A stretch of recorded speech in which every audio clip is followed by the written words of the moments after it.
Hello friends, welcome back to my YouTube channel Keerthi's vlogs. ఇవాల్టి వీడియోలో నేను పొట్లకాయ పెరుగు పచ్చడిని ఎలా తయారు చేయాలో షేర్ చేస్తున్నాను. ఈ రెసిపీని ఇప్పుడిప్పుడే వంట నేర్చుకునే వాళ్ళు కూడా ఈజీగా, క్విక్గా, చాలా పర్ఫెక్ట్గా చేస్తారు. అది కూడా చాలా తక్కువ టైంలో. పొట్లకాయని మన డైట్లో ఇంక్లూడ్ చేసుకోవడం వల్ల ఉండే హెల్త్ బెనిఫిట్స్ వీడియో చివరిలో చెప్తాను. ఇప్పుడైతే ఈ రెసిపీని ఎలా తయారు చేయాలో చూద్దాం. ఇప్పుడు పొట్లకాయ పెరుగు పచ్చడి కోసం పొట్లకాయని శుభ్రంగా కడిగి చిన్న ముక్కలుగా కట్ చేసుకోవాలి.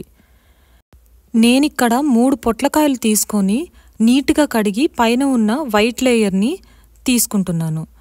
దీనికోసం పీలర్ లాంటివి ఏమీ యూజ్ చేయాల్సిన పని లేదండి. ఇలా నైఫ్తో అంటేనే ఈజీగా పైన ఉన్న లేయర్ మొత్తం వచ్చేస్తుంది. ఇప్పుడు పైన చెక్కు తీసుకున్న ఈ పొట్లకాయని లోపల గింజలు మొత్తం తీసేసి చిన్న చిన్న ముక్కలుగా కట్ చేసుకోవాలి. ఇప్పుడు ఒక కడాయి తీసుకొని అందులో కొద్దిగా ఆయిల్ని యాడ్ చేసుకోవాలి. ఈ ఆయిల్ కొద్దిగా వేడయ్యాక ఇందులో 1/2 స్పూన్ మెంతులు, అలాగే ఇంకో 1/2 స్పూన్ ఆవాల్ని యాడ్ చేసుకోవాలి. ఆవాలు చిటపటమన్నాక ఇందులో 1 స్పూన్ జీలకర్ర, కొద్దిగా శనగపప్పు, మినపప్పు వేసుకొని ఆయిల్లో కొద్దిగా వేగనివ్వండి.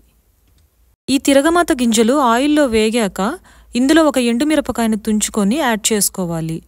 అలాగే ఒక రెమ్మ కరివేపాకును కూడా తీసుకొని యాడ్ చేయాలి.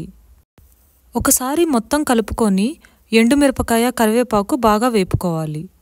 ఇప్పుడు మనం ముందుగా ముక్కలుగా కట్ చేసుకున్న పొట్లకాయను యాడ్ చేసుకొని చక్కగా కలుపుకోవాలి.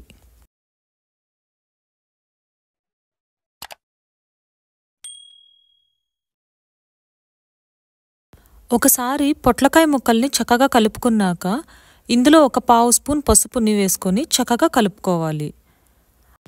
అలాగే ఇందులో మీ రుచికి తగినంత ఉప్పుని యాడ్ చేసి మొత్తం కలిసేదాకా కలుపుకొని చక్కగా మూత పెట్టి మగ్గనివ్వాలి. ఇప్పుడు ఈ పొట్లకాయ మగ్గేలోపు 2 పచ్చిమిరపకాయలు, 1 ఇంచు అల్లం ముక్కని పైన ఉన్న చెక్కు మొత్తం తీసి ఒక రోల్లో కానీ మిక్సీ జార్లో కానీ కచ్చాపచ్చాగా దంచుకొని పక్కన పెట్టుకోవాలి. దీన్ని మనం తర్వాత యూజ్ చేసుకుంటాం. ఇప్పుడు ఒకసారి మూత తీసి పొట్లకాయని చక్కగా కలుపుకోవాలి. ఇలా మధ్య మధ్యలో పొట్లకాయని కలుపుకుంటూ ఉండటం వలన పొట్లకాయ ఈవెన్గా కుక్ అవుతుంది. అలాగే అడుగంటే సమస్యలు రాకుండా ఉంటాయి. ఎలాగో అల్లం పచ్చిమిర్చి పేస్ట్ రెడీ అయింది కాబట్టి ఈ పొట్లకాయ ముక్కలు మగ్గేలోపు పెరుగుని ఒక బౌల్లో తీసుకొని ఉండలేమీ లేకుండా స్మూత్గా చేసుకోవాలి. నేనిక్కడ ఒక 1/2 లీటర్ పెరుగుని తీసుకుంటున్నానండి. ఇలా 1 స్పూన్ హెల్ప్తో సాఫ్ట్గా అనుకోవాలి. ఇప్పుడు ఈ పెరుగులోకి మనం ఉల్లిపాయలు యాడ్ చేసుకోవాలి. నేను ఒక చిన్న ఉల్లిపాయని సన్నగా తరిగితే నాకు 1/4 కప్ వచ్చిందండి. ఈ 1/4 కప్ ఉల్లిపాయ ఈ పెరుగు పచ్చడికి కరెక్ట్గా సరిపోతుందండి. ఆనియన్స్ యాడ్ చేసుకున్నాక ఒకసారి మొత్తం కలిపి ఇందులో మనం రైస్ మెజరింగ్ కప్ ఉంటుంది కదండి, ఆ కప్తో ఒక 1/2 కప్ వాటర్ని తీసుకుని కొద్ది కొద్దిగా యాడ్ చేసుకుంటూ చక్కగా కలుపుకోవాలి.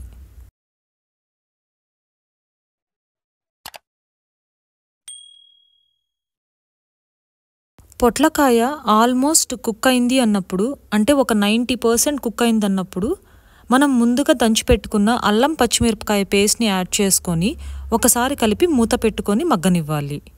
ఫైనల్గా పొట్లకాయ మొత్తం పర్ఫెక్ట్గా కుక్ అయ్యాక, అంటే మనం గరిటెతో ఇలా అంటే పొట్లకాయ ఈజీగా కట్ అవ్వాలి. అప్పుడు మన పొట్లకాయ బాగా మగ్గినట్లు అర్థం. ఈ స్టేజ్లో మనం స్టవ్ ఆఫ్ చేసి చల్లారేదాకా పక్కన పెట్టుకోవాలి. ఇప్పుడు చల్లారిన పొట్లకాయ మొత్తాన్ని మనం ముందుగా కలిపి పెట్టుకున్న పెరుగులో యాడ్ చేసుకొని ఒకసారి చక్కగా కలుపుకోవాలి. ఇప్పుడు మనం పొట్లకాయని మన డైట్లో ఇంక్లూడ్ చేసుకోవడం వల్ల వచ్చే హెల్త్ బెనిఫిట్స్ ఏంటో చూద్దాం. పొట్లకాయలో ఫైబర్ అధికంగా ఉండటం వలన మలబద్ధకాన్ని నివారిస్తుంది. అలాగే కడుపు ఉబ్బరాన్ని కూడా తొలగిస్తుంది. ఇంకా శరీరంలోని వ్యర్థాలను బయటికి పంపించడంలోనూ హెల్ప్ చేస్తుంది. డీహైడ్రేషన్ తగ్గించడంతో పాటు కిడ్నీలు, బ్లాడర్ల పనితీరు మెరుగుపరుస్తుంది. ఇలా ఎన్నో ప్రయోజనాలున్న పొట్లకాయని మన డైట్లో ఇంక్లూడ్ చేసుకోవటం తప్పనిసరి. మన పొట్లకాయ పెరుగు పచ్చడి రెడీ. ఇది అన్నంలో కలుపుకొని తింటే కడుపుకి ఎంతో హాయిగా అనిపిస్తుంది. రెసిపీని మీ ఇంట్లో తప్పకుండా ట్రై చేసి మీకెలా కుదిరిందో నాతో కమెంట్ సెక్షన్లో షేర్ చేయండి. మీకు ఈ వీడియో నచ్చిందనుకుంటున్నాను. ఈ వీడియో కనుక మీకు నచ్చినట్లయితే ఈ వీడియోని లైక్ చేసి, షేర్ చేసి, కామెంట్ చేయండి. అలాగే నా ఛానల్ కీర్తీస్ వ్లాగ్స్ని సబ్స్క్రైబ్ చేసుకోవడం మర్చిపోవద్దు.